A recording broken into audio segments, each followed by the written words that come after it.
Bonjour, Myriam Maxo, je suis architecte d'intérieur designer d'origine caribéenne et je vis à Paris. Alors pour moi en France, alors ça n'a jamais été très facile. La France et j'ai fui déjà quelque part une fois en allant faire mes études en Angleterre parce que c'était vrai que j'avais pas accès j'ai pas eu accès ici à un parcours artistique, j'ai pas eu cette chance là. Donc voilà, j'ai trouvé que c'était assez limitant, il y avait beaucoup de barrières en France, surtout quand on vient de la banlieue. Et pour moi c'était important de pouvoir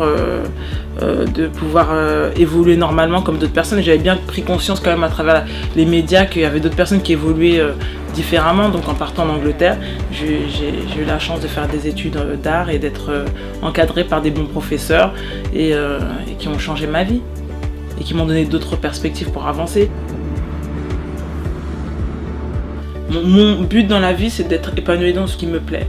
Alors c'est ça ma motivation de tous les jours, c'est ça qui me donne envie de me lever le matin, c'est d'être heureuse dans ce que je fais, vraiment sincèrement sans regarder ce que d'autres font, vraiment en comprenant ce que moi me fait plaisir. Et tous les jours, c'est un vrai plaisir d'aller travailler. Et je sais que c'est pas le même plaisir pour tout le monde, mais pour moi c'est vrai que chaque jour je suis heureuse grâce à ça quand même. Alors mon meilleur moment pour moi c'est... On m'appelle et on me dit voilà, Beyoncé a posté ton doudou sur Instagram. Je pense que c'était un moment grand, pourquoi ?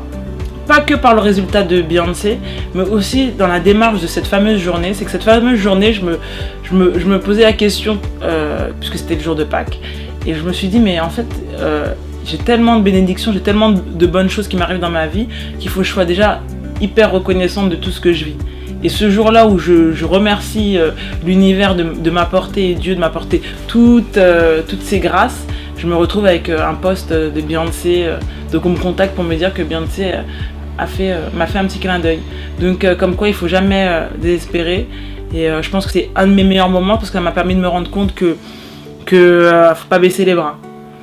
Je me suis rendu compte que d'être femme, noire, artiste, de faire confiance à d'autres personnes pour faire la promotion de son travail, c'est normal, c'est logique, mais malheureusement il y a beaucoup de gens qui en profitent et qui utilisent les réseaux ou qu'ils ont eu pour pouvoir profiter de certains systèmes. Et c'est vrai que ces gens-là qui ont l'habitude de faire ce genre d'escroquerie, ils le font depuis déjà un petit moment. Et c'est vrai que quand on passe à travers... les mains de personnes expérimentées dans l'escroquerie, c'est vrai que c'est jamais évident, mais je sais qu'on y passera tous parce qu'il y a toujours des gens mal intentionnés, mais il faut être capable de rebondir après ça. Alors j'ai un message particulier à dire, pour moi, persévérance, vraiment pour être heureux, il faut faire le métier qu'on veut.